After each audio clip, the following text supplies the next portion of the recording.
see. Good LGBTQIA plus from these mountain tops. We got a whiskey in the cup and no plans to stop. Tech news, hot takes, and a little bit of fight. So buckle up, sugar, it's gonna be a ride.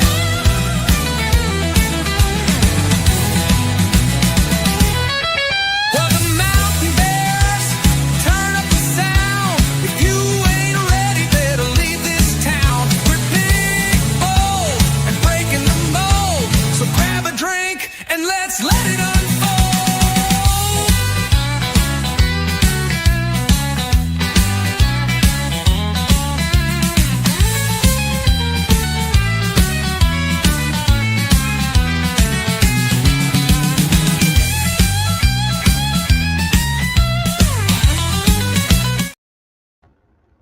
Good evening and welcome to Mountain Bears. I'm Aeson Knight, and of course I'm sitting down with Covey of the Mostest. Techy Joe, how are you, darling? I'm doing well. How are you this evening? Doing evilly good. We're finally back on Mountain Bears. Someone find my whiskey. Oh, we're here. You're here. We're here. Yeah. We're a little late. We're, gay on time. We were tight scheduling and we had to run out and get some stuff before stores closed. And I miss stores being open 24/7. I know, or at least later. Later. A lot of places, like our local area really is just kind of shutting down at 8 to 9 p.m. Just it's dead. Right. It's dead, Jim. And so that leaves a very short list of places that, if you need to go get stuff. Right. You got Walmart till 11, you got Kroger till 10, you got gas stations after that. Right. And that's even a dwindling number that are still staying open. Right. Yeah. And, about 5 o'clock and they're done. Mm-hmm. Pretty much. Yeah. Yep. All right, so let me get some socials out and some streaming out while you take on our first story. All right, we starting with Guardian. Yep. All right, so from the Guardian, Caribbean LGBTQ plus activists celebrate as court strikes down colonial-era laws. Quote, stride in the right direction as Eastern Caribbean Supreme Court rules St. Lucia's laws on gay sex are unconstitutional. All right, so activists have held a historic judgment striking down colonial-era laws that criminalized gay sex in St. Lucia as a step forward for LGBTQ plus rights in the Caribbean country. This week, the Eastern Caribbean Supreme Court found that the island's so-called buggery and gross indecency laws, which criminalize consensual anal sex, were unconstitutional. In a joint statement to The Guardian, a group of activists who were the claimants in the case described the judgment as deeply personal, but added that there was still work to be done. We know not everyone will agree with the ruling, and that's okay. We're not asking anyone to change their beliefs. What we are asking for is fairness. These laws were outdated and violated the basic human rights of LGBTQ plus people. Striking them down is just the beginning of creating a safer, more inclusive St. Lucia for all of us, the statement said. Speaking to reporters at a press conference after the judgment, attorney Veronica Sinak, who worked on the case, said it was important to remember the origin of the laws. Many persons believe that they are a part of our cultural identity, and that those persons who are asking for their repeal are promoting a Western global North agenda, which is clearly not the case considering that these laws were imposed on us during colonial times, she said. In St. Lucia, the law penalized gay sex with up to 10 years in prison. While the government did not enforce the law, activists and legal experts say it remained a threat to the island's LGBTQ plus community. The mere existence of this provision is itself a violation of human rights and underpins further acts of discrimination, according to Human Dignity Trust, a UK-based legal organization that helped work on the case. In 2019, the Eastern Caribbean Alliance for Diversity and Equality began filing legal challenges against such laws in Antigua and Barbados, Grenada, St. Kitts and Nevis, and St. Lucia. In 2022, courts in Barbados, Antigua and Barbuda, and St. Kitts and Nevis struck down those laws. Last year, a court in Dominica did the same. Describing how hearing the monumental judgment left them breathless, Kaneda Placide, the Alliance's executive director, said, "It's not often that we, as activists, get to see the results of our hard work, but they warned that while the outcome was a stride in the right direction, LGBTQ plus people in St. Lucia needed to remain on guard. Several gay men have been brutally murdered in the country over the years, and Placide warned that the judgment did not mean that all of a sudden we can do the gay parade without thinking about safety." Right now, there's a little bit of a tension in country because almost every 2 males that walk around are being watched with some kind of scrutiny that they may be engaging. And people are ready to put up phones like they need to be the first to capture, Placide said. Changing the law was half the battle, Placide said, adding that the other half was changing hearts and minds where we can actually coexist in the community without being killed because of sexual orientation. So, yeah, it's basically kind of goes on from there. Right. But, No, there's still a lot of these old laws just laying around on the books like dead soldiers. I think it's great. I think it's wonderful. Looks like great vacation spots, maybe retirement areas. This will boost your economy. Long term, potentially. Yeah. Long term potential. But it is part of like the bigger global struggle, not only with like LGBTQ plus, non-discrimination, equality, equity, but just the real point there being that this wasn't even endemic to the area. This was imposed on the area, as well as it has been on many areas. Like yay colonialism. And the things that happen when you go sailing around the world and just deciding that these indigenous people to an area don't know what they're doing and need your help.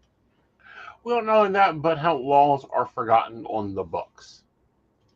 We've talked about on the Psyche Coffee Shop, there's laws that, I can't move to certain areas because it's illegal to read tarot cards, even though it's, At least on paper, it may not have been enforced or used in 100 years, but it exists. And as we've seen in other areas, is that as long as it exists, that not only, as this article points out, is it the underpinning idea behind other discrimination, but it fundamentally still can be used. Yeah. You need only find someone motivated to pull this draconian law back into the 21st century, and use it. And kaboom, you're now facing 10 years in prison in this instance, or you're facing heavy some very strange penalties in some cases, considering like the time period in which the law was written, have not been updated. Some penalties are kind of what? If some of the areas that read it now, it's like that's a nuisance. It was a very expensive fine. That whatever, because they're almost adorable. Right. Or like, thinking about it now in current context, not that 10 years is ever an adorable prison sentence, like some things never change. But a $10 fine. Your stiffest penalty is a fine not more than $10. And it's kind of like, wait, what? Yeah. I'm sorry. What? It's like, are you a network trying to, like, I don't know, get a cut of the action, Judge? Like, we have contracts for that. I spend more than that on a platform fee. Yeah. But it gets expensive if you do 20 readings a day and they're charging you $5 per reading. That gets expensive in a day or two or 15. Oh yeah. And so Brenda is pointing out, and hi Brenda. So hey, yeah, so what's basically happened is we had the show scheduled for July, I think 11th actually, and it may have been rescheduled. That may have just been the original date. What happened this evening is we had not updated that, and it was like, if we update that, then we have to wait and blah blah blah. Screw it, we're just going forward. Yeah. So, hello and welcome. Come and, welcome to the fabulous world of streaming. All right, so let's rock on over to the next one. All right, so the U.S. Sun brings us checkout shock. Lidl, Walmart, and Kroger all under fire after huge shelf change rolls out. Shoppers won't realize switch until checkout. Dynamic pricing practices are facing pushback. Major chains are facing a huge backlash from consumers over the implementation of electronic price tags. Among the stores who have a plan or plan to adopt these tags are Walmart, Kohl's, Whole Foods, and Kroger and Lidl. So these tags, also called electronic shelf labels, are known for dynamic pricing. Unlike traditional adhesive price tags, electronic tags digitally change via Bluetooth and similar technologies, ideally to keep prices competitive. Electronic price tags are nothing new in Europe. Countries who've already adopted them include Norway, Belgium, the UK, France, and more. Despite this, U.S. shoppers fear the ability for retailers to alter product prices before they've reached the checkout. While customers may be wary of electronic price tags, big box chains like Walmart and Kroger began rolling them out in 2024. In July, supermarket discounter Lidl also announced it would replace traditional sticker tags with digital ones at all 190 U.S. locations by the end of the summer. One Redditor even claimed that Kohl's implemented electronic price tags roughly 6 years ago. Whole Foods recently initiated a trial run for digital tags in 50 locations nationwide, according to the Associated Press. Reactions remain mixed when it comes to e-tag rollouts.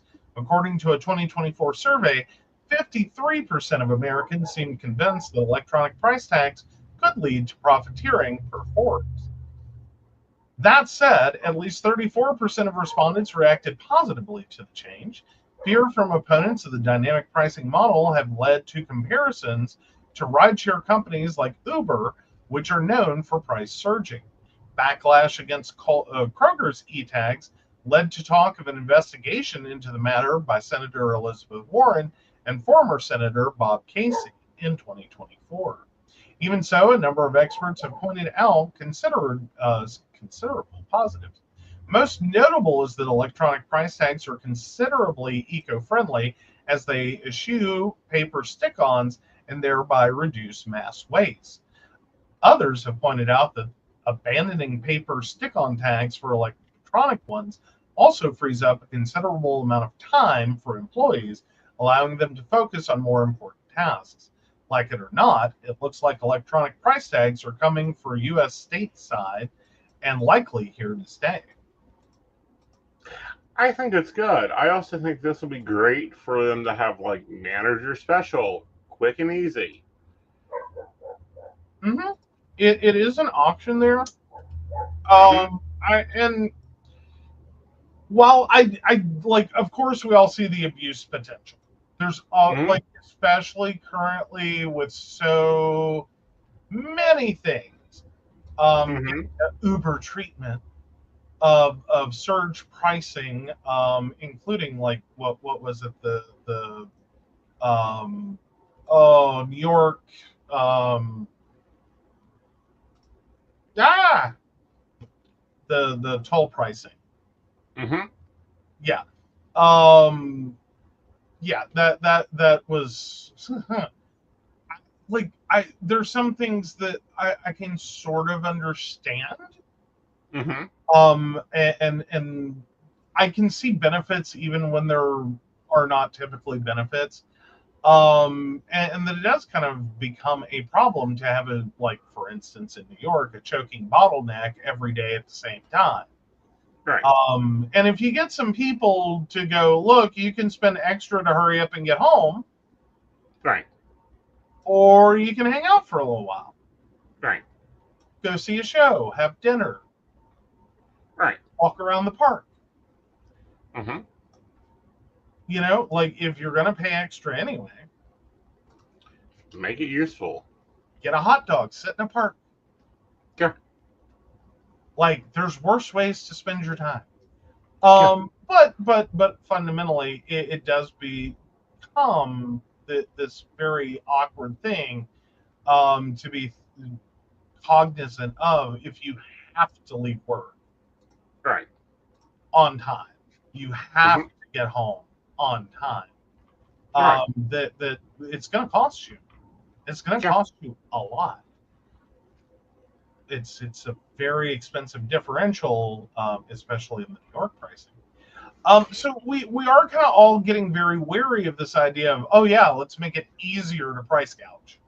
Because this is really like what it's about. Is it like surge pricing is a nice way when we're talking about groceries and essentials and all these things. It's price gouging. It's going, look, you're shopping at a certain time of day, screw you. But I think they do that already, and you got to follow along here. And we found this out recently. If we go grocery shopping at 8 o'clock in the morning, most everything we're getting is already marked down. Well, yeah, and let me point out that has a lot to do with they've just come off the overnight reset. Mm-hmm. So that they've stocked the like clearance shelves, and we're all about a clearance shelf. I love a clearance shelf. It's really cool way to shop at times, and can be a nice challenge. Yeah. To be like, what's on clearance and what can I do with that? Yeah. They've got this, this, and this.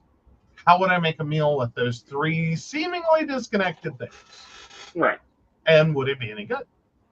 So sometimes it is a really great, like, inspirer of, Mm-hmm. let's try something different. Right. And getting out of that rut of like, and letting it just be controlled by what's on special. Right. And exactly how much, I don't know, you got like that pork hamburger blend we liked better. Oh yeah, that was the wildest sale I've found in forever. Yeah. Yeah. Apparently the pork hamburger blend does not sell well in our local area, or at least that batch didn't. And so it went from like an $8 a pound to like $1 something a pound. Yeah, well, you got it for $2.50 a pack, and it was a 2-pound pack. Yeah, and I'm like, that's so much cheaper than a hamburger. So I was just like, like, yeah, we'll stock up on that for a little bit. And it was kind of a moment there, and we found something that ordinarily won at an $8 price tag. Jesus Christ, we weren't buying that. Like we were going to be like, it's too expensive. A little rich for our blood. Especially for like, what is this going to be like? Is this kind of moment? So it let us try something new. We actually found it was really, really good. Because you did, and I'm sure there's going to be someone who goes, you used it for this.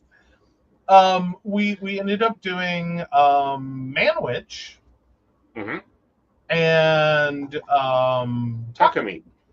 Yeah, and it really did some interesting things.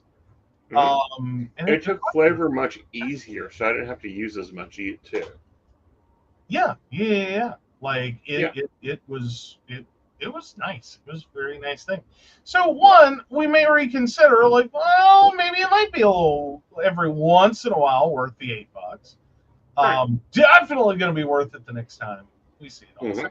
It's going to be like, no, And I'm then not you going add to in, that. like, I'm doing a lot of vegetables, and the ugly vegetable shelf is lovely in the mornings. And they're just ugly. They did not, like, all their flavor didn't fall out. Nope. They're They're just a little perfectly ugly. fine and well. Yes. Yes. They just don't scream, I'm so pretty. Wouldn't I look lovely in dinner? It's kind of like, all right, well, we're chopping you up and hiding you. That's what you do with the ugly plant shelf. Vegematic to the rescue. Yes. Just Yes. bash, chop, and freeze.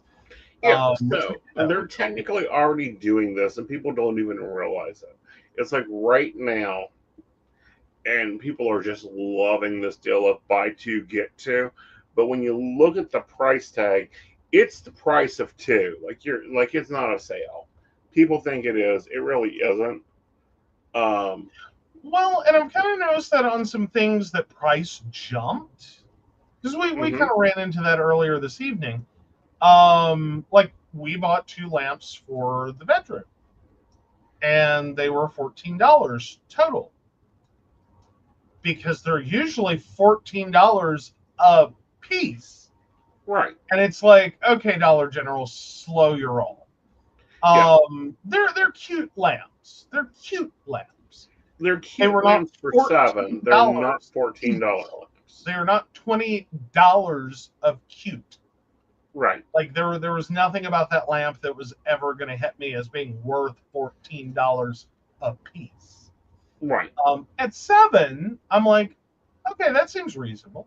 I can do that. Yeah. I can make that work. Mm-hmm. Like they're cute, they're adorable, they're $7 worth of lamp. You're right.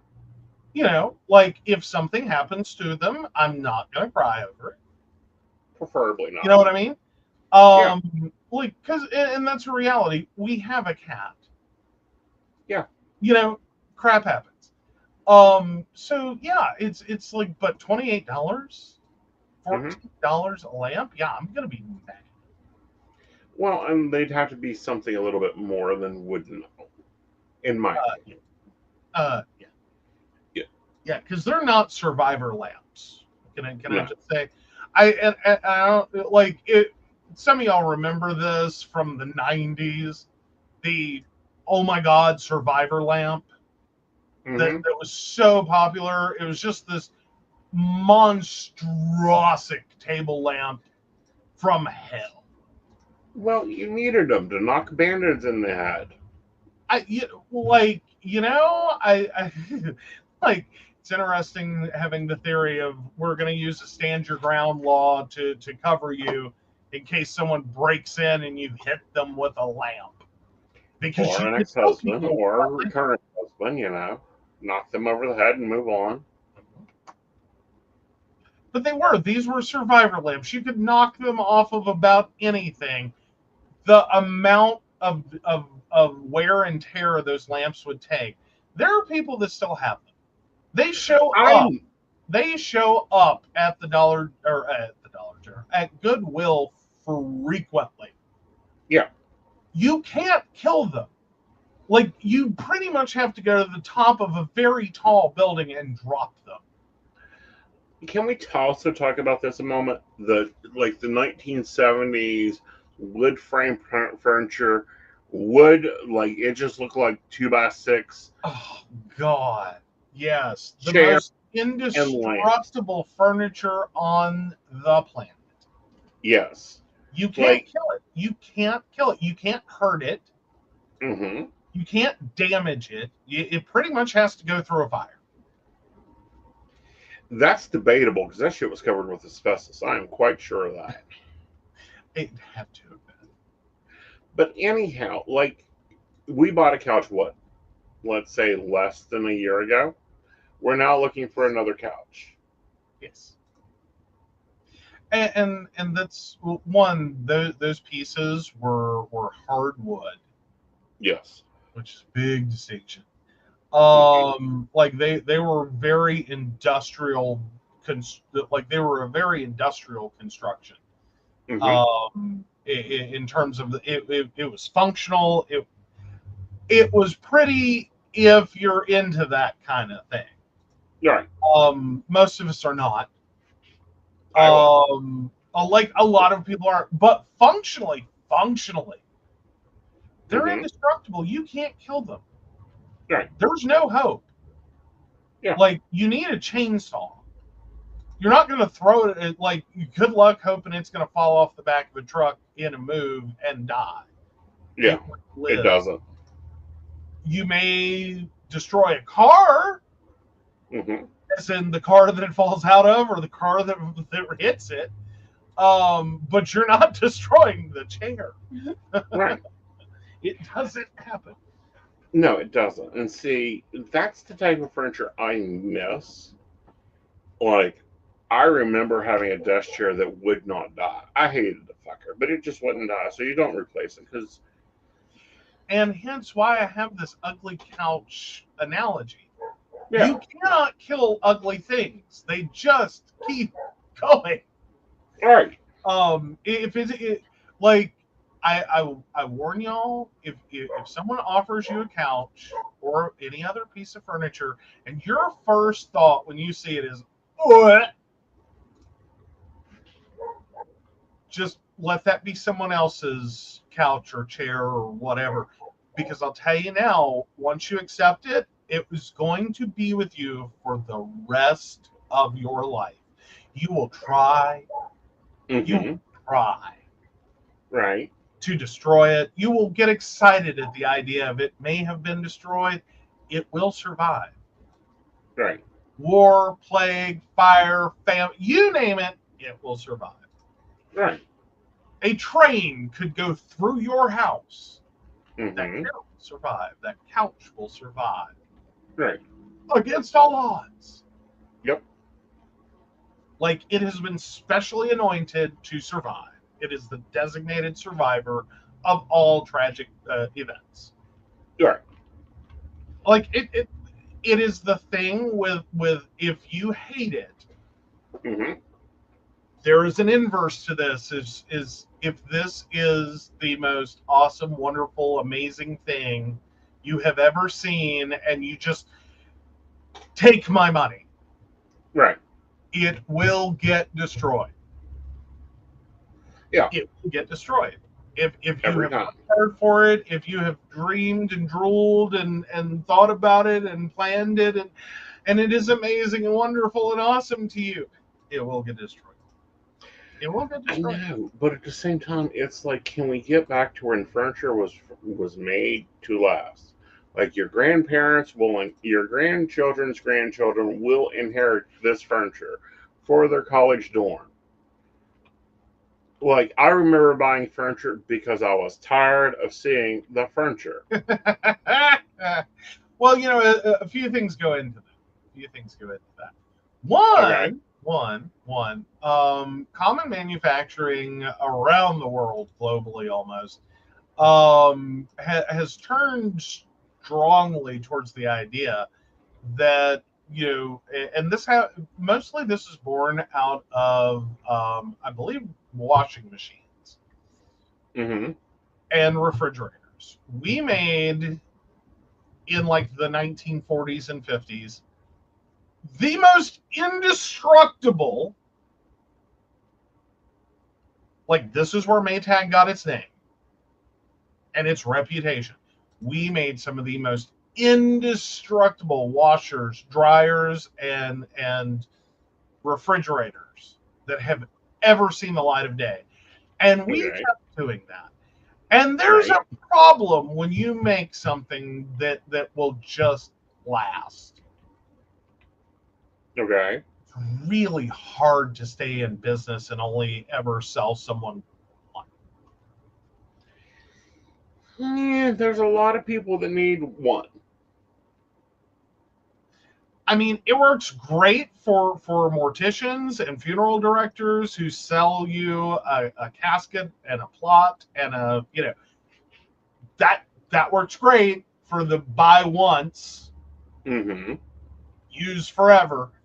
But there's actually a problem with that too, because that's not actually true. If you've noticed, your local cemetery has probably been bought by, say, a company called Dignity, Mm-hmm.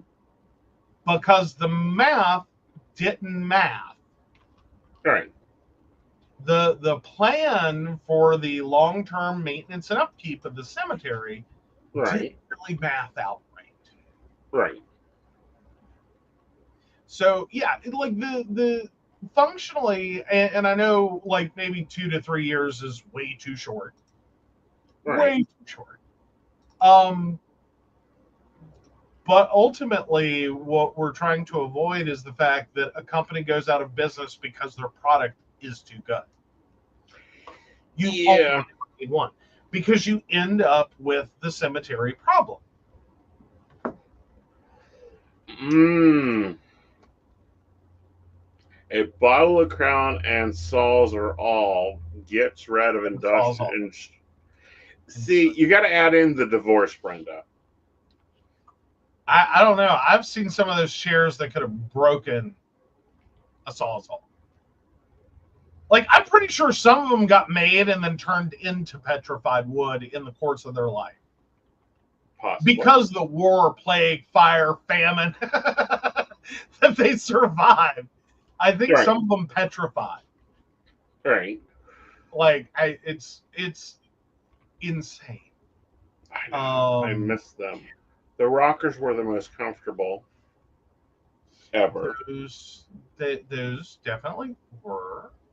I think the love seat was actually the bigger problem. But no, so back to this whole surge pricing idea.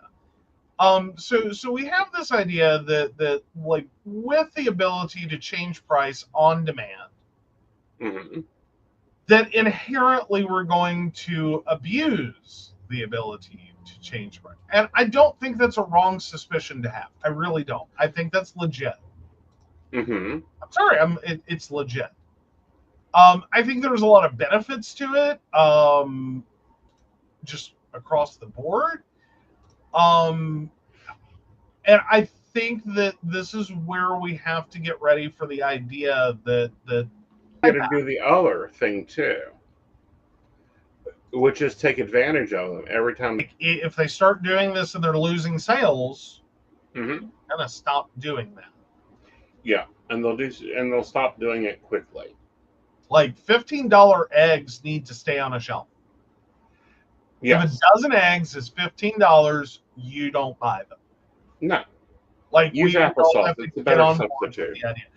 But and I do understand from a consumer perspective, it does make it a very daunting task Right. to potentially go into a store, be like, I've got $50 to spend, Mm-hmm. grab what as you went past it was $50, and then get up to the register and have that moment of like, it's $65. Right. Wait. I don't have $65 to spend, first of all. Second of all, for what?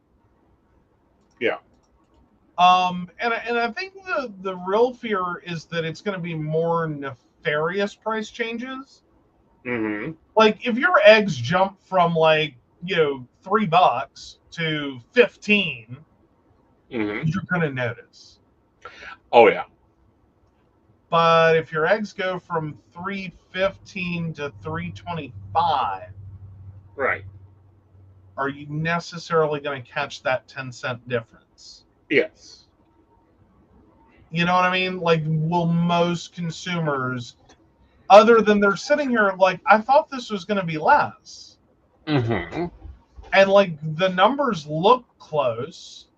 Mm-hmm. It's just, a penny here and 10 cents there and 15 cents there and nickel here.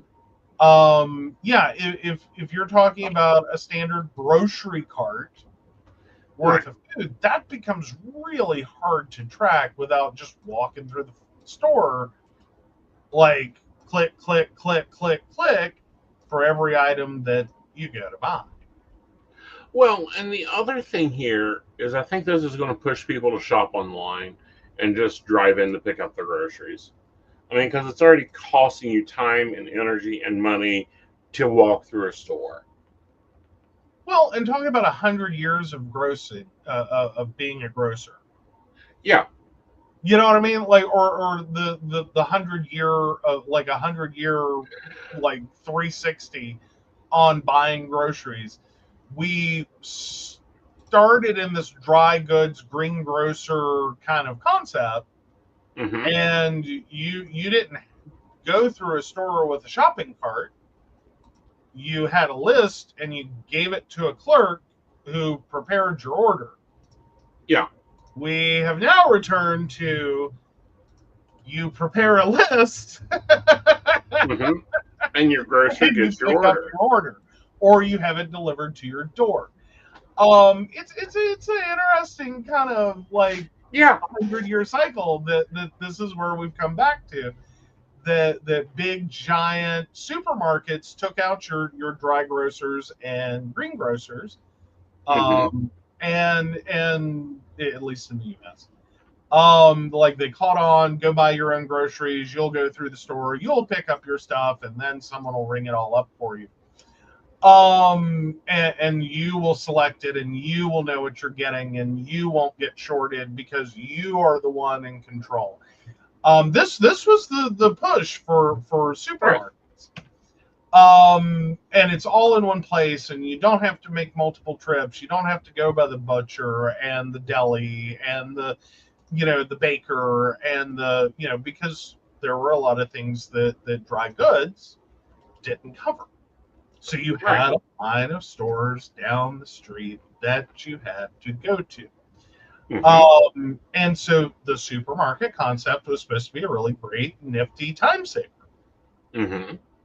And now we're at a point where we're kind of back to it being sort of a almost full circle. Like I'll call it like 358 degrees, Right. from where we started. Because we're still missing, like it's still fundamentally one store that is your dry grocer, greengrocer, butcher, on down this line. And especially in the case of like Walmart, when you can also get your tires rotated and you can and your oil changed and you Right. can buy. So I'm curious to see, is that our like next 20 years? I Is think that it we just is. give up on the whole supermarket big box concept Right. and split it back out? Let me deal with multiple people. Let me I. have a butcher that I like, and let me have a whatever that I like that's local. That, yeah, Mhm. I'm paying a little more than I did at Walmart, but but I'm like, it's supporting the local community. It's employing my neighbors. I'm getting better food See, because I there's think we're going to see a someone. return of that in a scarier style. What I mean by that is like I think we will start seeing it delivered Oh, so it's to going to be us. like Amazon's going to do it. Like we're just going to get droned a side of beef. Well, no, I think that Ted that owns the dairy is going to drone us a side of beef.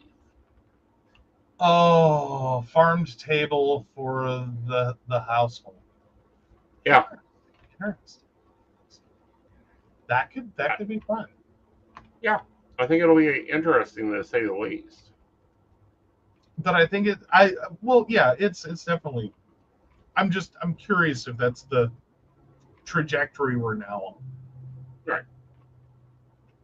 I think it'll be a decent trajectory. I also think that the sky isn't falling, even though people may think that it is. This is more just a change of situations, but it's the same old story. Yeah. Well, and I mean, it's not like it hasn't been a good run. Yeah, Um, but what was and that granted, like? I love going shopping. Like, do not take Aeson wrong. He loves going shopping. But I'm beginning to wonder if we are not headed that direction. I'm sorry, what now? If we're not headed that direction where we just order online and it appears at the door. See, I'm not really sure that's the direction we're gonna head. I think it is, but isn't. Okay. Like, I think it's gonna be like that. I think we're gonna use the technology. Right. I just don't think it's gonna be one single supplier. Okay. Like one massive like Amazon and Temu and like the next iteration of Temu and Wayfair or whatever like their plan was. Or could be or could become.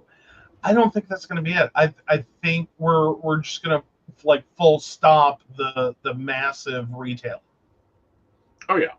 Well, like I just Walmarts that aren't Walmarts. They're shipping places. Mm-hmm. Like distribution hubs. Well, no, you get the stuff there from either pickup or delivery. You don't go and shop it. Oh yeah. That would be kind of interesting. So basically just the inside, if you were allowed to go in, would look like a ginormous Sam's Club. Exactly.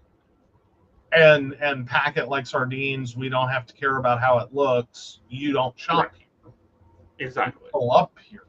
Again, I think that's going to have a limited lifespan. Mm-hmm. Because I think when you take away the in-person shopping, like walk through the store experience, right. It really, I don't think it works out for the big retailers in the end. I think it may, but I think it'll be interesting if how it works out. I mean, if you've got that all you got to do, like I would have to see their numbers. I don't know. I'm ready to like call the death of the big retailers. I think we're fighting for life. Yeah, I think they're really struggling to figure out what the hell we want and how to give it to us in a way that generationally we're gonna keep showing up. Right. It's the same problem that like McDonald's and Wendy's and all of the fast food restaurants, the big giant chains of fast food restaurants, went through a few years ago, is that this cutesy thing they were doing stopped working. Yeah. Like hardcore dead stop stopped working. And so they've had to reinvent the idea of what it is to go to McDonald's or go to Burger King or go to, whatever. We've seen it already go through. Well, we're actually watching the struggle still of like big chain restaurants, sit down, dine in, are really struggling with this idea of what the hell did these people want from us? Because well, is part of it. But like they listened to their consumers and kept doing things that their consumers said they wanted. And we basically created the nondescript dine-in experience. Right. Like we started rolling through the fad foods as everything's Chipotle and now everything's ciabatta and now everything's, this or that. Apple bacon. And it, apple bacon. That was a big thing. And they just all kind of became this amalgamous thing. Does it really fucking matter? Right. If you went to TGI Fridays, Ruby Tuesdays, or you went to, Chili's. It's pretty much 80, 90, 95% at some points, it felt like, the same experience. In vaguely different restaurants, all serving a variant of the same food. Right. Within like not too big margins of difference. Like the customer experience got really diluted. in the Exactly. like chase to like, oh, we're going to take your market share. No, give it back. Take it. Give it. And so now it's become a real challenge and consumers said this is what they wanted. Like they were literally, saying it that like, well, I really like that Chipotle thing. You should have more Chipotle. So they added. Right. It's okay. And so I call it kind of the early 2000s and 2010s. Fear of being different. Mm-hmm. Like someone like you can't be different. You must assimilate. And that's what every restaurant did. They assimilated to whatever the current fad food was. Mm-hmm. And lost their identities. They just In became so many different ways, like, and then they started cloning each other, and I'm like, can we not? Well, and that's what I'm talking about specifically is they were cloning. Yeah. It was Well, they cloned the menu, and then they cloned their atmosphere. Right, because consumers were saying this is what they wanted and that they liked this about this restaurant. And I think that like it's important to listen to your customers, of course, but you need to learn how to take it. Mm-hmm. And I think that's what we screwed up in like the early 2000s or in the like mid 2000s into the 2010s is we just inadvertently took it as you need to specifically be and assimilate to this one idea of eating out. Right. And instead of going, okay, well, we're a unique individual brand. Mm-hmm. But how can we look at incorporating your ideas? Right. How can we look at, adding like something with Chipotle to our menu? Or maybe we need to look at something similar that isn't Chipotle. Right. Like, but it became the cycle of like fad fooding. And so everyone had Chipotle. We got tired of it. Then it was the avocado experience. Everything had fucking avocado. You could not get enough avocado. Then it was like there was the cranberry phase. There was the mandarin orange phase. Everyone had to have a fucking salad. I like the fucking you know what salad. I mean? I'm actually mad because sometimes that's the easy choice for me, and like Except when it's not. Burger King has gotten rid of their fucking salad. Wendy's always puts crappy stuff in their fucking salad. I'm like, I want a fucking salad. I want lettuce, tomato, onion, some cucumber, some form of meat, and some cheese. Like a simple salad. Talk about an identity crisis in the form of a restaurant. Wendy's has been on a bender. Yeah. Okay? Wendy's has been on a bender of not knowing who they are. Yeah. And what they're trying to accomplish. I think we need to go back to being a classic restaurant. A classic, like bring back the salad bar, get back to the original Wendy's, and stop the insanity. See, but the original Wendy's never even worked for Wendy's. It was a fucking loss leader, and they never could break the market. They were always number 3. It was McDonald's, Burger King, and Wendy's. And McDonald's and Burger King jockeyed a little. And like every once in a blue moon, once in a blue moon, whoever was in second took third for a hot minute until they release something new, and then Wendy's goes back to number 3 at best. But no, Wendy's and Arby's both have been on an identity crisis bender. Wendy's has been in the form of we can't decide whether we're fast food or sit down. Right. Like we're sit down with a drive-through. But our menu's mostly fast food. And it's like, okay, Victoria, you need to calm down. Exactly. Like it's not working. And then Arby's has been on we don't know what we specialize in. So we've got all the meats.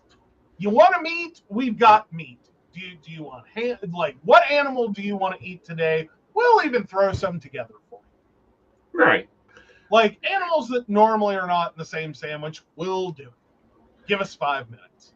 Right. A fish roast beef would be interesting. Yeah, but they're similarly having this problem of, are you fast food or fresh food? Like, Right. Are you trying to be a fast food restaurant, or are you trying to be a cafe with a drive-through? Right. You're kind of all over the map on your menu. I don't know how in the world some of these older Arby's locations have fucking storage. I don't either. Seen the damn menu? At Yeah, one point, it got to the point between all the meat and the breads and the. Are you kidding me? Y'all got to be getting damn near daily deliveries because you don't have to store this. I mean, yay, fresher food, and I appreciate that. Really, I do. Yeah. But one, the amount of food waste that's got to come out of this, because one, you're going to have to order, even at a high delivery cycle. It means you're trashing a lot of this. You have to be. Right. And then what is your training cost per employee gone to? It's got to be getting nuts. Like, it's got to be insane. You know what I mean? Like, and when I say that, I mean in terms of like, yeah, I understand there's probably a lovely pictogram of how to assemble all the sandwiches. Because it's huge. It's got to be. But at the same time, how long does it take before you have an employee that is up to speed and confident on at least 80% of what's getting ordered? Right. That isn't getting returns. Right.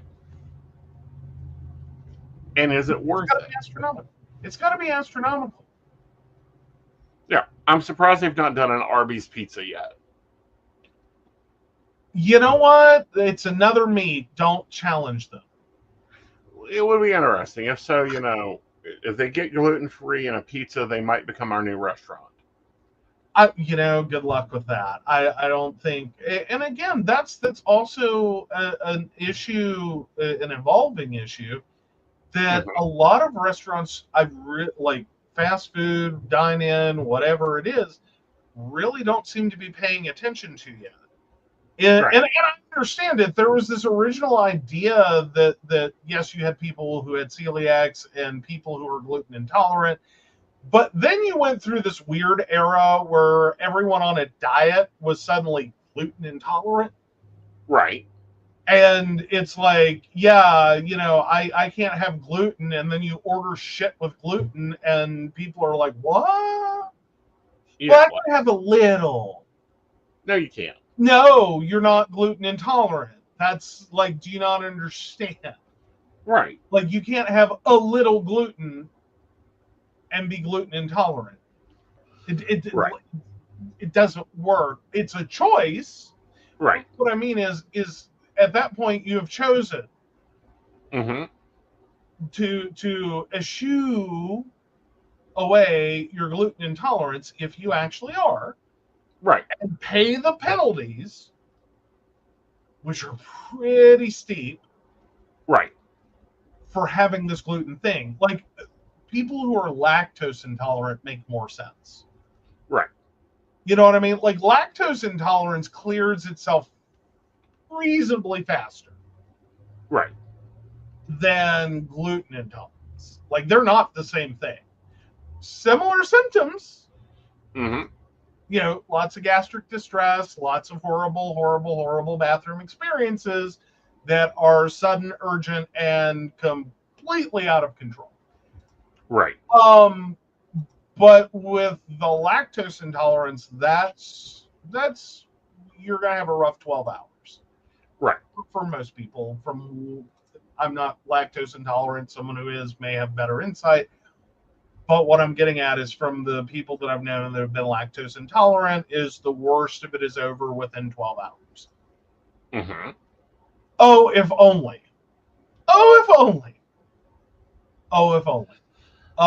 You could clear your gluten intolerance pounds in just 12 hours.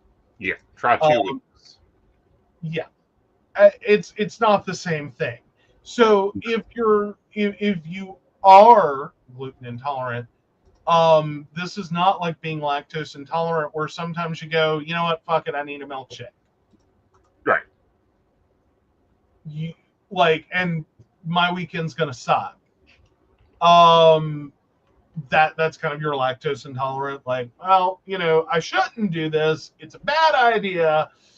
I really want the thing, and there's options with lactose intolerant, like take your Lactaid, do the things.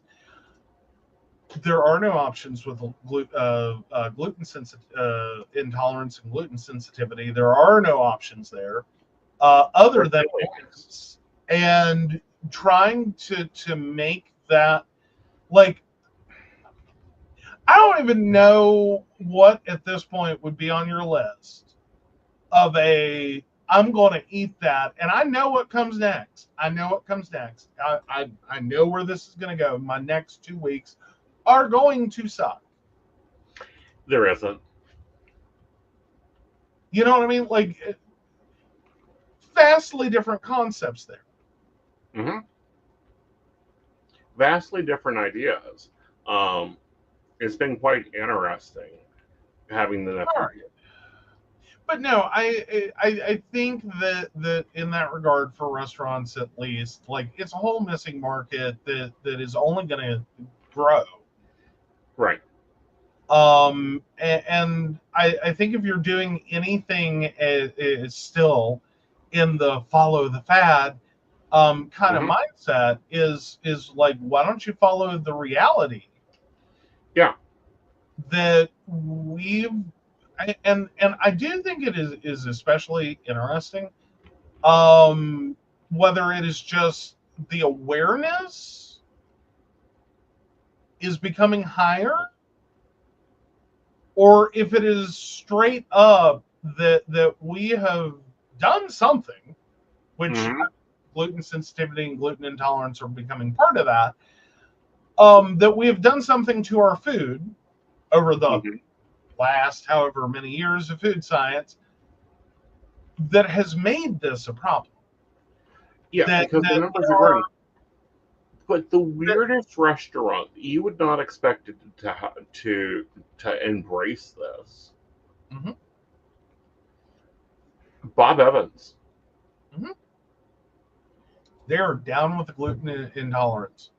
Yeah. They're down with the gluten sensitivity. They're like, hey, we can't solve all your problems. Like, we don't have a gluten-free biscuit, okay? There is a risk of cross-contamination, okay? Yep. But we will do our best. And here's a menu of items that are, from the get-go, non-gluten. Right. And then here's a different list that you can order it differently. Right. And this isn't like they went and reprinted their menu and gave it 100 different options. And no, it's like, here you go. Here's a sheet. Like, there is no mental science going on in my brain when we go to eat there. Yeah, and I will point out that separating the menu, this is one time separate but equal, is a fucking thing. It is a fucking dream. Because when restaurants typically mark their foods, like, the worst we've seen is here's our service manual of cross-allergen markings. And it's like, that's great for service personnel, as in the people that work in food service. Not great for customers at all. Right. Whatsoever. Not at all. Is that tiny printed little Excel sheet from hell useful? Right. It is a nightmare. Try to pick your dinner from. But what most restaurants end up doing is this: we're going to put a little icon in the sea of icons, warning you about something is spicy, warning you that whatever. We're going to put one more little icon next to it, and now you get to play Where the Fuck is Waldo that I'm eating for dinner. Right. Not only that, but it's a whole menu with drinks and everything else on it. Yeah. I do think what we're going to eventually see is at least the push to like push it off to the end of the menu. Right. And include it in every menu. Mm-hmm. And it's probably going to be at the back. It's probably only going to have a very limited amount of space. Mm-hmm. And in terms of, it's not going to get a lot of photos and a lot of things.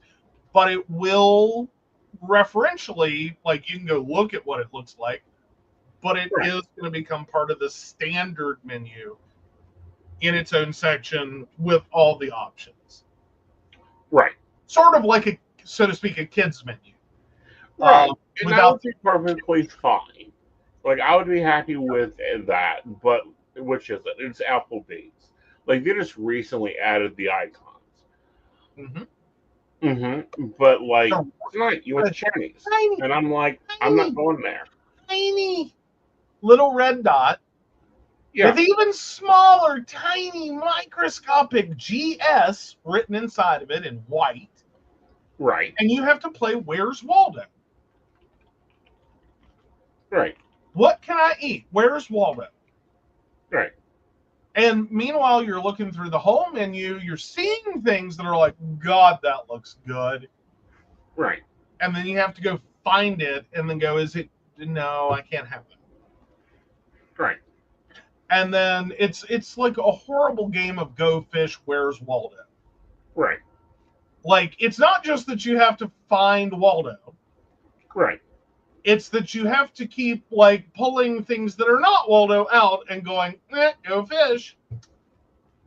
Yeah. Go fish. Right. Go fish. The whole time you're getting, so to speak, baited along this path of, like, that looks really good, but I can't have it. That looks really good, but I can't have it. Mm-hmm. It's like I don't even know the words for it. Mm-hmm. It's like a monk in a porn store. It's what are you doing? Right. Like you're looking at the food porn. The food porn looks good. Right. Nope. Yeah. I must remain chaste. I've taken a vow. Like, and at some points it's like, I wish it were just a vow. You would have had a fucking cheeseburger. You know what I mean? Like, yeah. And it is the realities of, in a restaurant like that, of watching your face as you go through a menu, and you have to keep encountering over and over and over things that you used to eat, things you used to enjoy, things you would like to have again. And you like, and just that stream of reminding, or being reminded that, like, I can't have this, I can't have that, I can't have this, I can't have that other thing.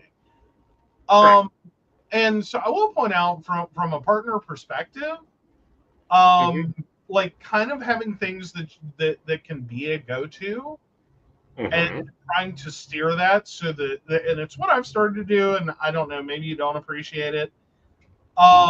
Is I try to limit your menu time as much as possible. Because it's just like sitting there and smacking you with it. It's like, no. Like, bad human.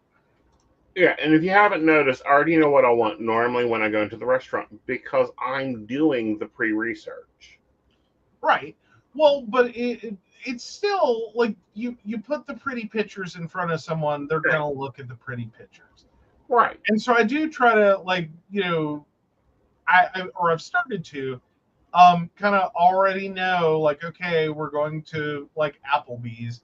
One of the first things that's gonna hit you is we can't do the 2 for $20 or 2 for $25 anymore. Right. But we got really conditioned with that, and you like your chips and dip. More importantly, your chips and spinach dip. That's not gluten-free, because the chips are fine. The dip's the problem. okay, well, they have a queso. So let's go ahead and like, I'm trying to get that in there when we're ordering drinks before you even really look through. Right. You know, you're getting your experience, just not the same experience. Right. That it's kind of like we're getting the chips and dip. Like, I don't Right. care that it's now 2 for $55. Mm-hmm. You're conditioned to it. They conditioned us to it. With this menu, and everyone did it. So now we're stuck. Like, I'm sure they're thrilled that we have ordering habits now. Right. But it's in the case of going through with you with the gluten Mm-hmm. sensitivity issue, Yeah. and knowing that the more time you spend looking at the food porn, the worse this gets for you. It does. And so it's like, the okay, less enjoyable I get it. All right, and when we're talking about service menu, just so you guys understand what we're talking about, imagine trying to read this. Yeah. That's the service menu. That's what it's supposed, like, I'm supposed to figure out what I'm supposed to have from this. Yes, you need a ruler. Yeah. 2 of them would be nice, but at least Yeah. one rule. Yeah. So that you can hold your column and just go down and go, can I have that? And Can I look have for that? the Can I have X or that? the O. Yeah, like it's shitty tic-tac-toe.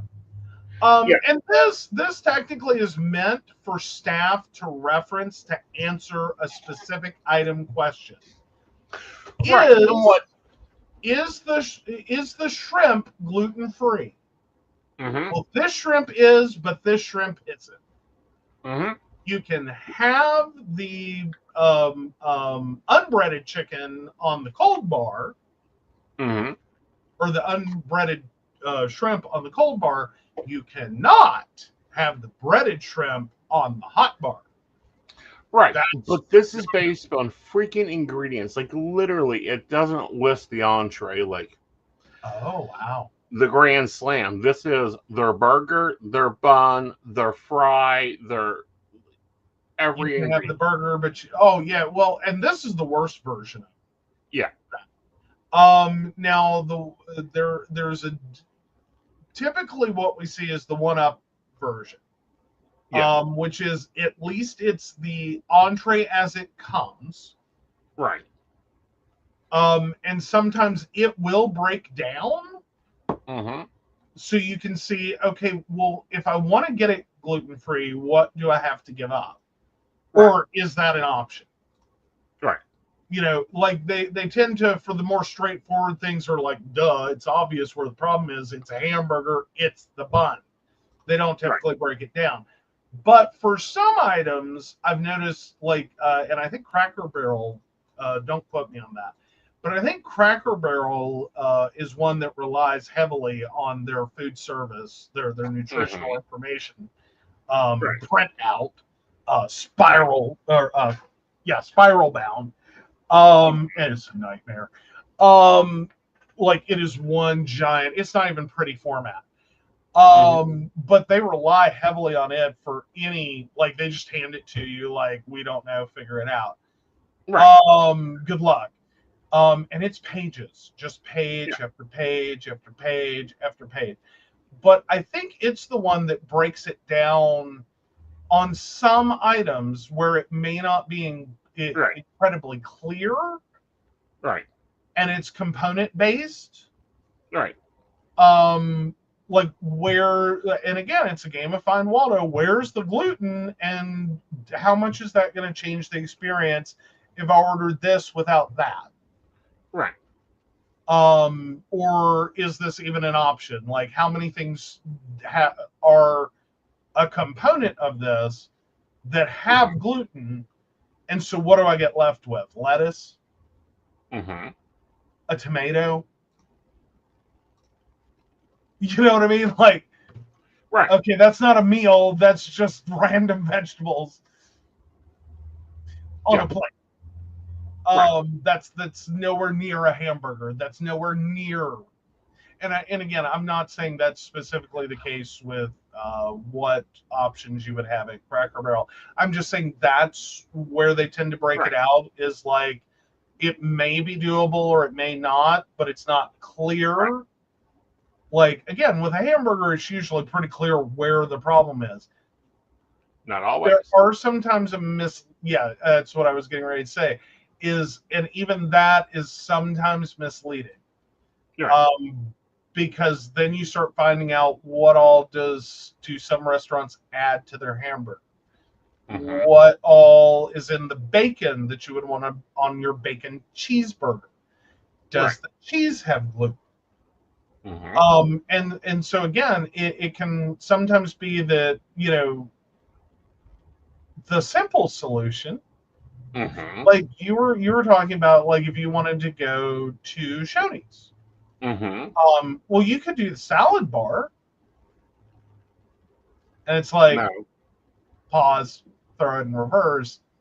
Or well, sorry, you didn't specifically say that. It was a conversation today. Right. Is that like it's not that simple? Mm-mm. Here's what I know he can have on any salad bar. Maybe Right. he can have the vegetable Mhm. as long as it has not been processed or canned. He might be able to have the bacon or ham. Mhm. Chicken is probably going to be a disaster area of Right. good luck figuring out how they fuck that up. Right. Because a lot of things can go wrong with chicken. Right. In terms of gluten. And because chicken broth is a no-no, breaded chicken is a no-no. Some of the stuff they do to chicken before they grill it or whatever is a no-no. Mhm. So again, chicken is just it's catch 22. Right. Should be safe, easy, and not a problem. Can be a total gluten fest. Right. Okay, the salad dressing is going to depend upon what brand. Mhm. Shredded cheese is going to depend upon what brand. Mhm. Like clearly the croutons are off the menu, but anything else that potentially came out of a can, Right. did the beets come out of a can, or were they processed with gluten in any way? Did that it? And it's like, so what is he putting on a salad? Right. Do you Well, and just want to put lettuce, tomato, and onion in a bowl, right. and I don't know, cough over it? Mhm. I'm like, I'm dead serious. It seems, and that was the thing we kept getting hit with, and I know we brought it up a lot on the Mhm. show, and it is because it is such a friggin' brain bomb Right. of like, this shouldn't be this hard. Right. It shouldn't be It this hard. shouldn't be. Well, let me bring it up because I actually downloaded it and expanded it.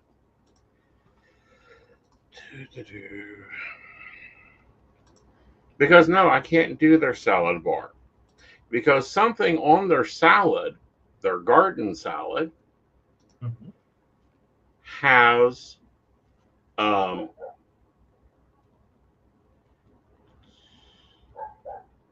Has gluten, has gluten. Their garden salad has gluten and tree nut and soy.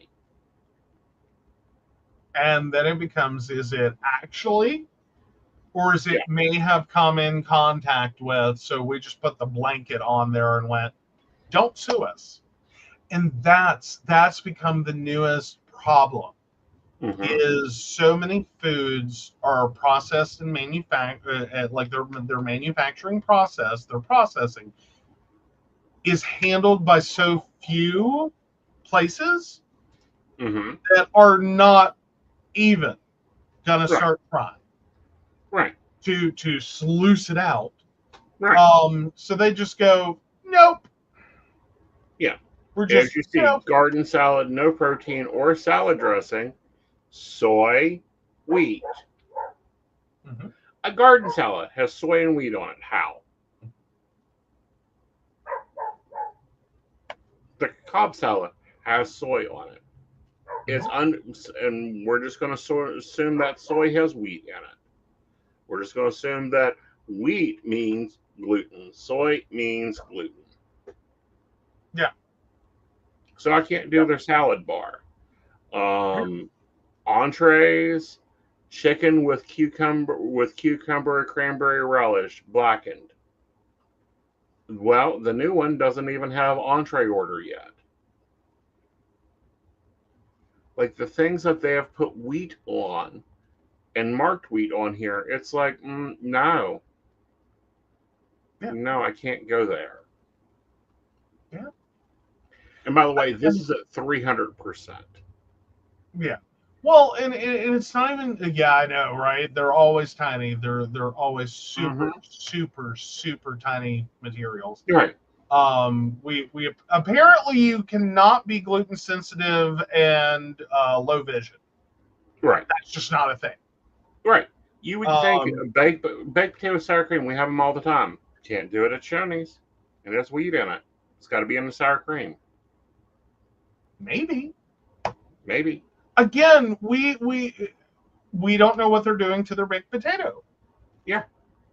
Like they may pre-boil it in broth. Right. For all we know. Mm-hmm. Becomes a real struggle to eat out. We've mentioned that before. Again, I know it feels like we're always such a brain bomb to go look at any restaurant and just. Well, we're not beating a dead horse. We're like the forums that I'm in are burnt up. Like our people are coming in going, I don't understand why I'm sick. Here's what I ate. And I've been sick for 3 days. Yeah, someone didn't play Minesweeper enough to figure out how gluten sensitivity works. Right. Because it's the same game. Mm-hmm. They'll say no one knows how to play it. Green beans, baked potato, and a steak. And I got sick right after. Where'd you eat it at? Was it homemade? What was the can? What was the brand? It's a fucking puzzle. And then we got Karens coming in going, well, you shouldn't eat steak because steak is bad for you. It's red meat. Thanks. We don't give a care. Don't care. Now's not the time for me to care about, health consciousness of the food I eat. The menu is already this big. Yeah. It's a postage stamp. Can just about fit it on literally you almost could in some places. You could just write the items on a little baby Post-it. Right. And it's not far off from these are your options and they are limited. Mm-hmm. To then turn around and already be looking at what's probably been processed the least. Right. Only to have that blow up in your face because the thing you didn't realize was some of these restaurants are doing their own thing. Right. Or yes, technically it is just a steak. Right. Except the company that they get their steak from pre-processed it and it came to them frozen, fully cooked. Right. And in the process of the frozen, fully cooked food, they did something. Right. The question is always, what did they do? How did they do it? Why did they do it? And so it does. It just becomes easier to go, I'm eating at home. Yeah. I already have food at home that I know that I can have and have a good weekend. Right. Tonight. And it's I hate doing that. I know you hate doing it, but I'm cost versus investment. Well, yeah, but more to the point, it's it feels, and I don't know, maybe that's the part that I'm struggling to wrap my brain around is that eating out just isn't really an option for you. It is in certain circumstances. There's restaurants I know, restaurants the small restaurants. Yeah.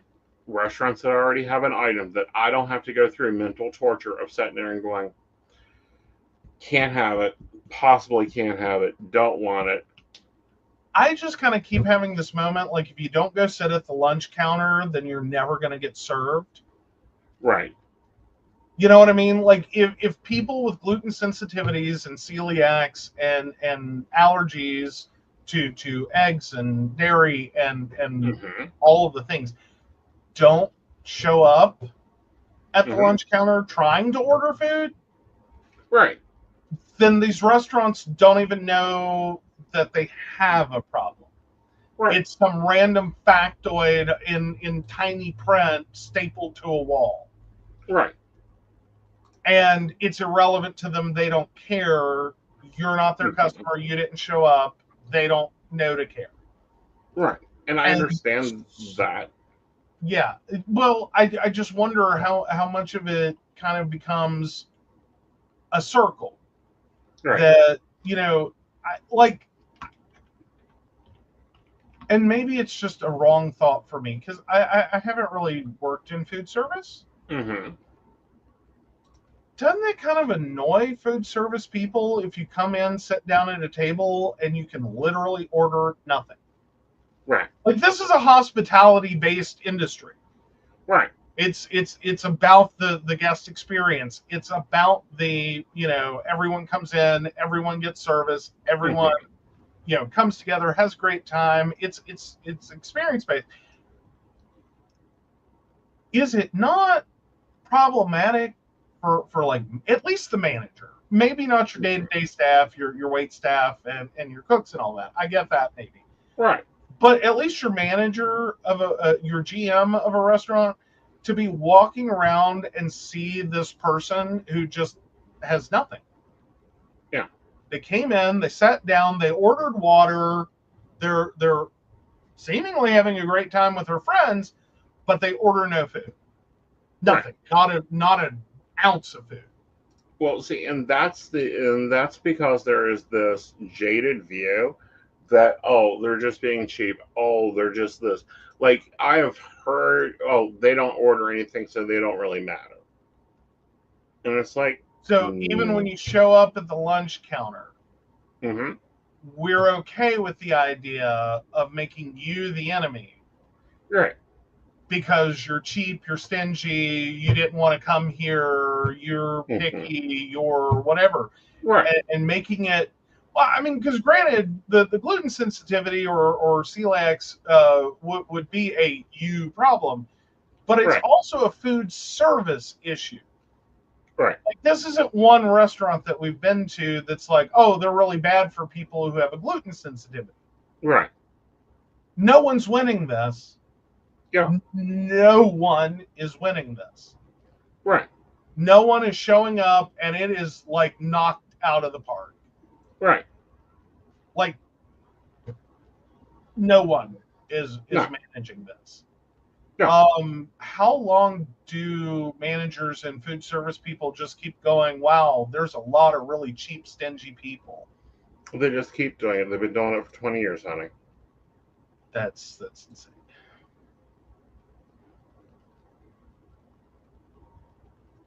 And that's some of the intractableness is trying to, like, you will gladly go out and eat. You love to go out and eat. Yeah. I would rather go out there than cook because I love restaurants. You love restaurants, you love the experience, you love the food diversity, you like being able to not have the same thing as me and vice versa.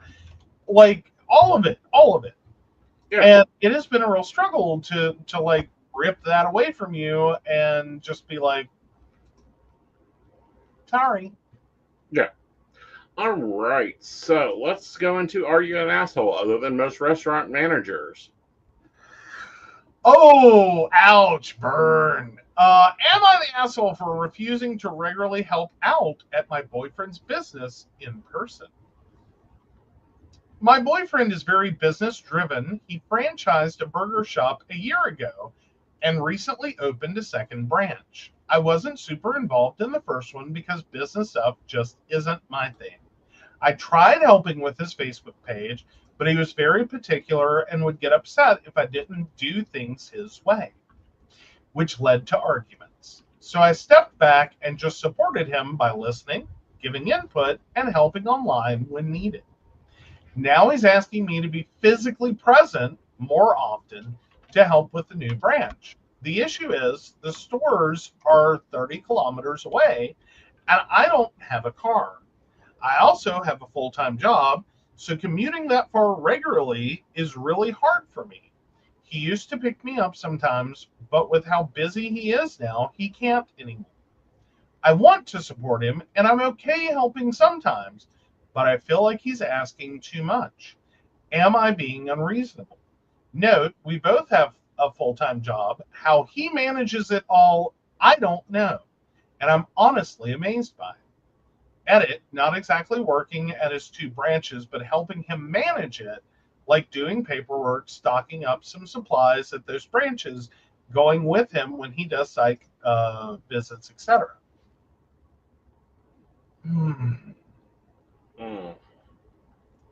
I think right now you're being very reasonable with the situation as it lies. Right. Like as in like the old golfing term of play it where it lays. I like with no traction on that. I think that this, like, he can want what he wants, but you can do what you can do, and I don't think there's anything unreasonable that you're pointing out. That, like, it's 30 kilometers away. It's at least 15 miles. What do you want me to do? Walk? Is there mass public transit? Is it going to make a difference? Are you actually going to get there at a reasonable time to do anything? In addition to, like, I think that's probably also going to take away from what you would be doing at home. Right. And, you know, the reason they say they might be the asshole is I might be the asshole because I said no to regularly helping him out in person at my boyfriend's businesses, even though he clearly wants and needs the support.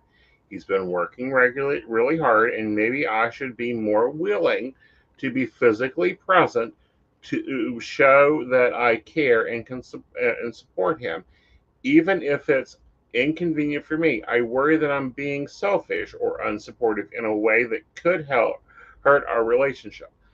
You mentioned paperwork. Paperwork is portable. Bookkeeping is portable.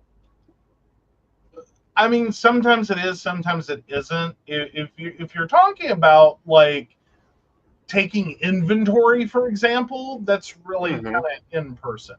If you're talking about taking someone else's inventory and making an order, yeah, that's portable. You do that anyway. But I think the reality is here, OP, is you're not the asshole. I don't even think your boyfriend's the asshole. I think he's stressed. I think he's probably in over his head at this point, and he is flailing. Yes. For support.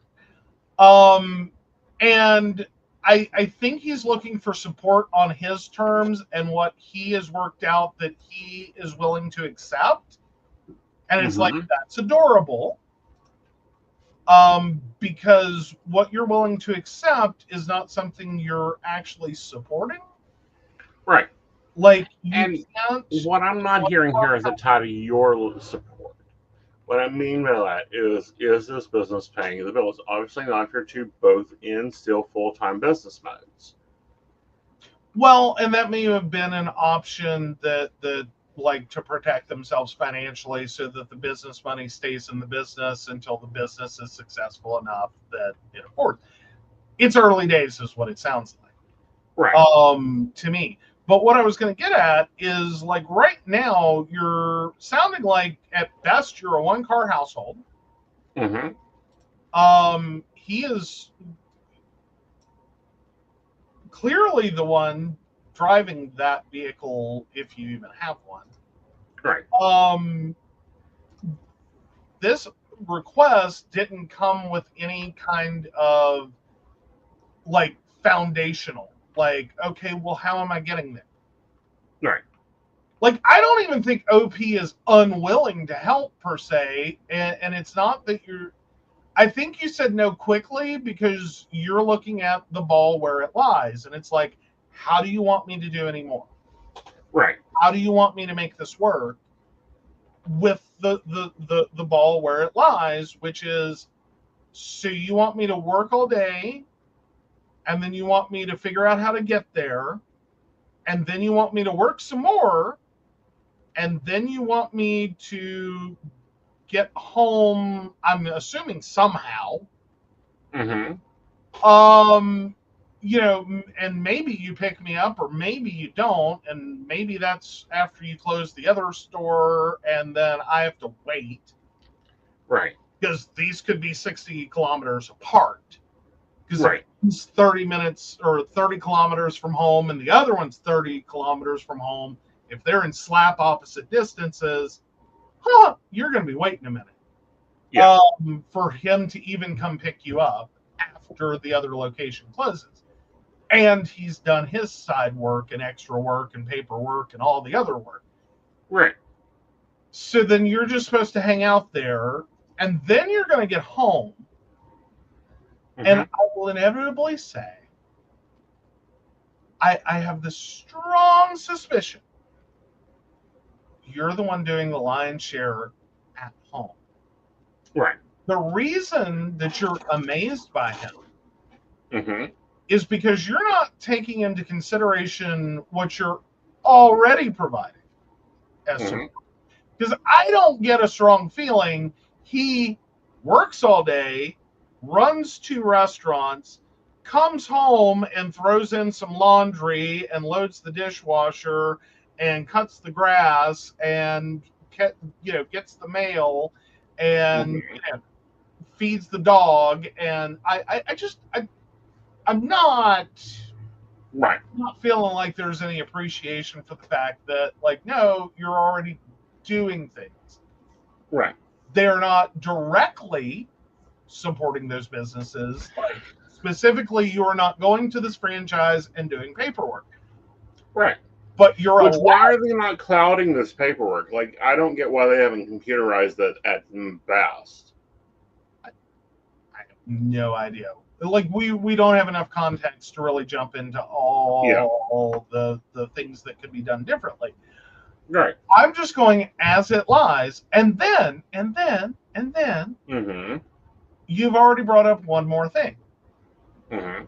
You've already tried to help, and he is already getting upset because you're not doing it specifically the way he wants it done. Right. Okay, where in this are you supposed to be a happy volunteer? Right. Like, where are you supposed to jump up, OP, and be like, yes, I want to help you with your business?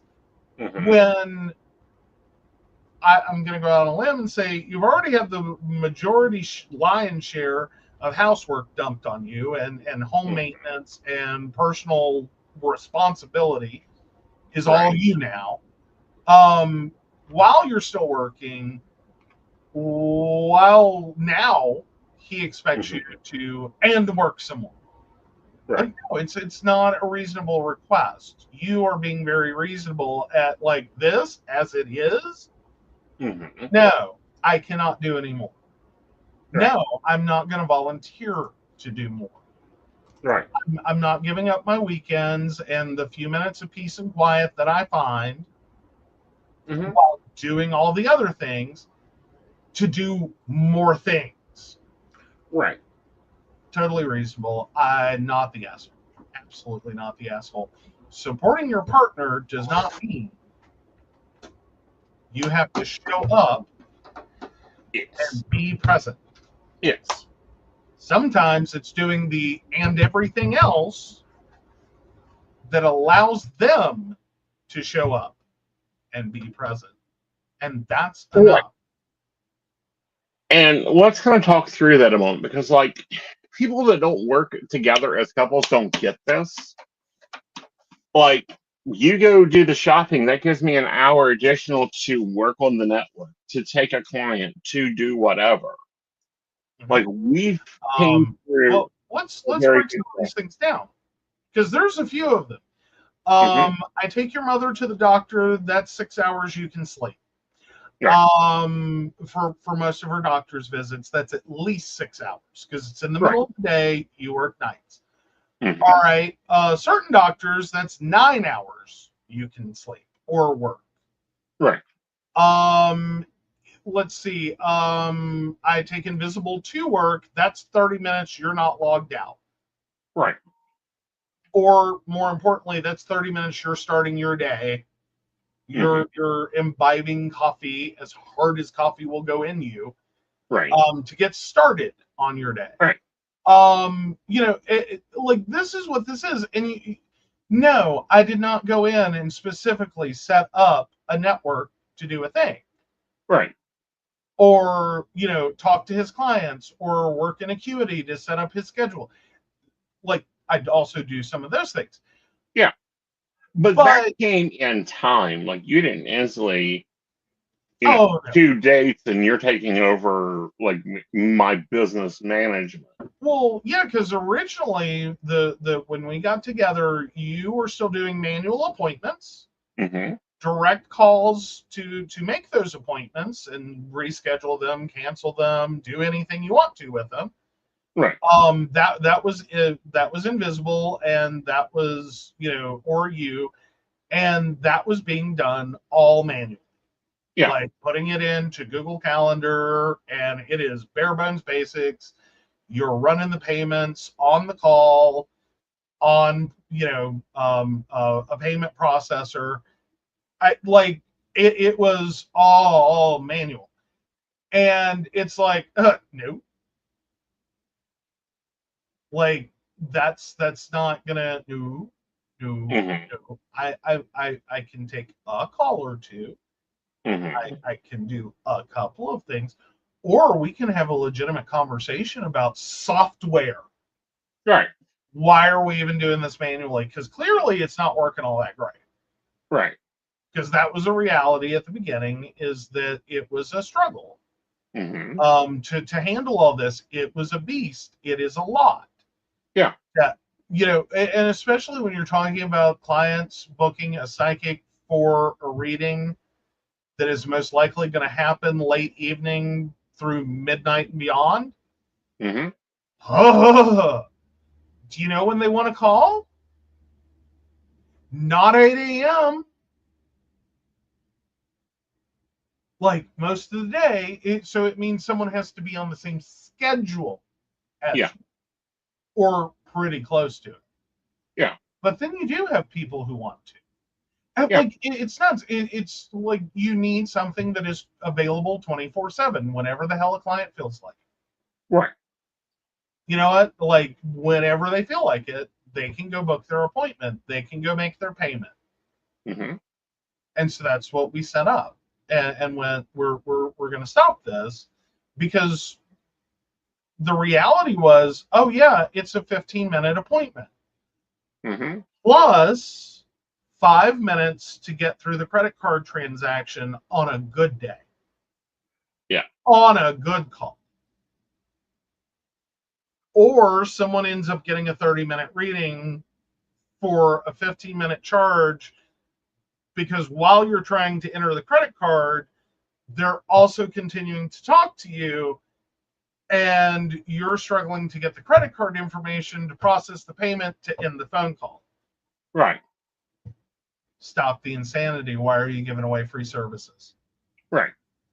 Like that's you just shortchanged yourself. If you sell a 15-minute appointment and give 30 minutes worth of service, then why the hell does someone buy a 30-minute appointment? Right. Unless they want to get 45 minutes. I'm just saying, legitimate conversations we had at the very, very beginning of me looking at it, and my supportive thing is, what the hell do you think you're doing? That's not what this is. That's not how this, like what you say you're doing and what is actually occurring have a good chunk of distance between them. Right. And it's not working for you. Right. To me, that's supportive. I'm not trashing him. It's not like you're horrible, you waste all this time, blah, blah. I'm just looking at it professionally going, this isn't working. Right. like, you know, clients are going to voicemail, then you're struggling to get up with them, and you know, all they wanted to do was schedule an appointment, which the time they wanted has already passed because someone was asleep. Yeah. And no one saw the message come in. And stop it. Yeah. Let a software do this. Yeah. And we did, and it works lovely. And you can book an appointment anytime for the availability I have available, which is a whole different discussion and thing. But again, you didn't come in and I didn't go, here, I need you to do this, this, this, this, and this. It took a while for you to even figure the business out. Well, yeah, a lot of it was figuring out the business. Right. And then at that point, I'm already looking at things going, I'm sorry, I'm IT. Yeah. You want me to what? And that was one of them, like, book appointments. Fuck that shit. There's software. Mm-hmm. Do you know how much time like, I've already done appointment setting in my, you know, job path career. I've already done that shit. Do you know how long it takes to do an appointment? That is not just I would like one appointment, please, at this time on this date. No, that's never been how an appointment setting call goes. Right.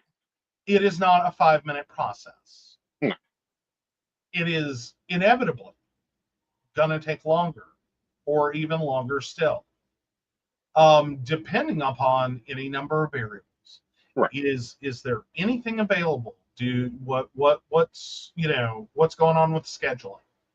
I have to sit here and constantly interpret your schedule and what you actually have available versus what the calendar says you have.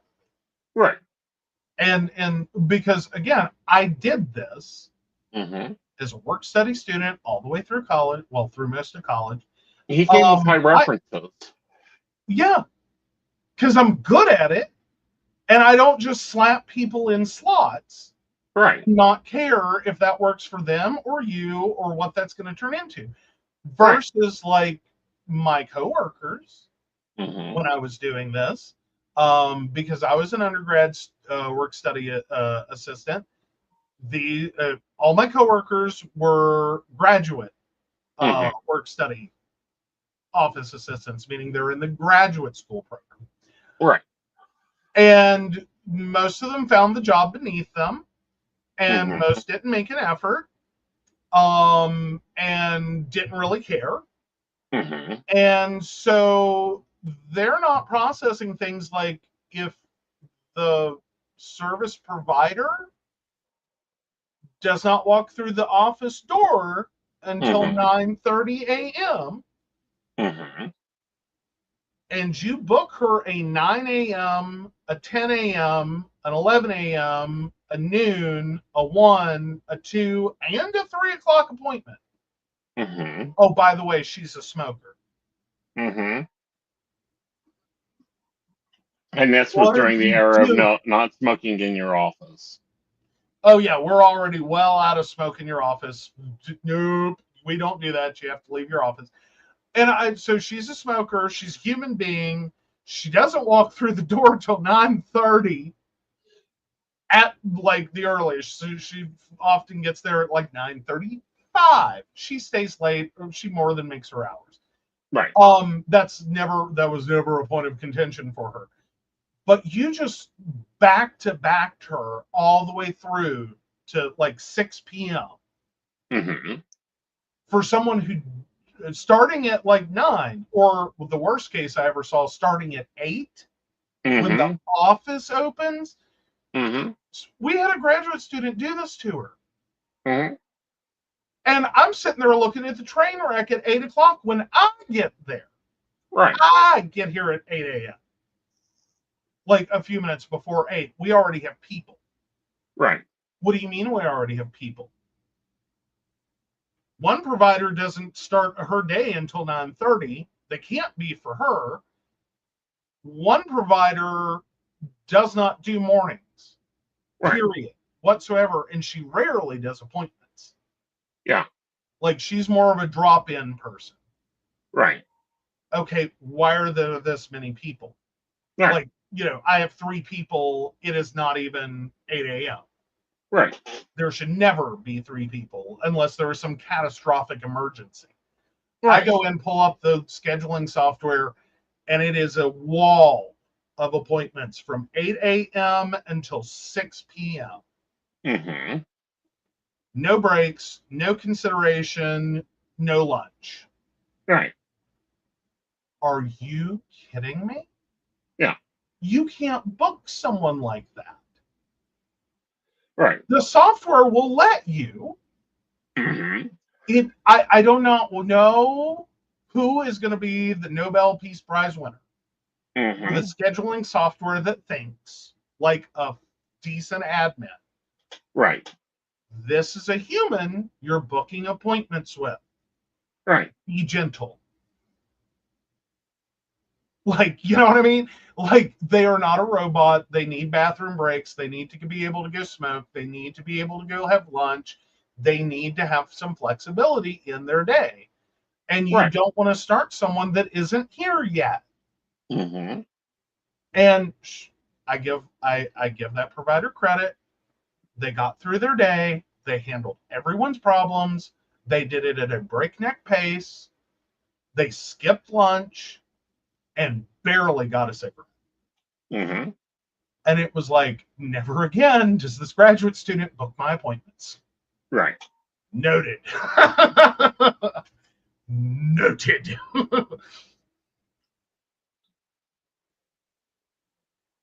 But it is. You have. And it's a nightmare. But now we own a few businesses together. Mm-hmm. And we got our roles. I'm the public face. I'm the ideas person. You handle the back part of it. You set the technical stuff up. You do the pretty. You do the fluff. And we rock it. Yeah. Yeah. And not always does that look like I'm right there in the middle of the thick of it. No. I'm very frequently sitting at my desk. Mm-hmm. I'm not on a phone. Mm-hmm. You're not in a meeting. If Joe has to take your call, Mm-hmm. many things have happened. Right. But, you do you're not in the meeting. Example. Other than when I needed, I need this fixed right now. When we set up Ravencrest, our Second Life gaming business, I was in the messages with Damien. You were brought in when I needed you to understand something. It's cool. Yes, the Kugels. And talking about OP, you were his girlfriend, not his employee. Yes, not his worker. That's the important part. Exactly. Otherwise, you start having some real problems, and I know I've made that joke before, but you start having some real problems of not being sure if you're being sexually harassed at work or being work harassed at home. Right. And that's a struggle. Like, when you can't make that distinction, right, turn it around. Because no, we're not doing this. That's too much bleed through. Like, I can't live in a conference room, and I don't want to fucking one either. Right. So we're gonna put some crowbar of distinction. Right. All right. So the poll is up. I'm quite sure votes have been done. Let's go over to gay guys over 30. All right. So ask gay bros over 30 with the 30 to 34 flair. What do you feel if an ex reaches out after 8 years? Hi, guys. So I, 30, used to date this guy, 26, 8 years ago. Ooh, your math is close. 22 and 18, just for those keeping score. But we couldn't be together because I lived in country A, still am, and he lived, maybe he still is, in country B. So we have a decently good time together, approximately 2 months. But now, since I'm single for 8 years already, shaking my head, and in my 30s with a decently good life, and I have a midlife crisis. Who doesn't? You're 30. You're having a midlife crisis at 30? Let's not start there. It's a life choice. Who doesn't? I'm now thinking about sending my ex a message just to reach out. Assuming that No. you are my ex and maybe still single, what do you reckon? Block, block, block, block, block, block, block, block, block. Stop! Oh my God. Why did you break up? Like, Distance. let's start there. You broke up because of the distance. You don't even know if that's not an issue anymore. Right. Okay. And then you just haven't dated since. You haven't met anyone that you like or interested in, or like, are you really this hung up on someone you met when you were 22 for 2 months? Or have you just given up somewhere in the last 8 years and decided that, like, your only hope, help me, Obi-Wan. You've decided your only hope is this rando from 8 years ago that you had a decent 2 months with that you don't live anywhere near. Right. And neither of you seem like you're interested in relocating. Yeah. Exactly. Stop. Red flag on high, says Kugel. I agree. I also say don't do it. All right. So run. Go grab your apps. Go get another date. Edit one. Guys, it's been 8 years. There is no way my ex is the same as he was when he was 18. 8 years changes people, especially those who are early adults. And plus, no, I'm not hoping to get back to my ex because I don't even know who he is right now. Edit two. Guys, we talked. It was a bit weird at first, but we agreed on a coffee, not a date. I'm hoping that's to serve a restraining order. Stop. Yeah. Y'all are nuts. All right. All right. Moving this freight train along. So the poll is in. No, you're not the asshole for not being a free worker in your boyfriend's business. Not the asshole. Yay. Not the asshole. Yay. All right. So we'll rock this on out. Yes. So, of course, we want to thank Beverly Walker, Mika G, Brenda, Joan Owen, Shannon C, Shannon D, Lady Gwendolyn, Caitlin Bell, Devin, and Bella. If you'd like to learn more about us, the show, or how you too can become a Patreon sponsor and receive all the wonderful benefits that our baristas receive, including not being invited to the cult, please visit us at pcspnetwork.com. Yes, that is awesome, cool. I will be, and that is so cool. All right, baby, that's the first time I've got a belly laugh out of a comment in a bit. And we will see you guys on Tuesday. Bye, y'all. Bye.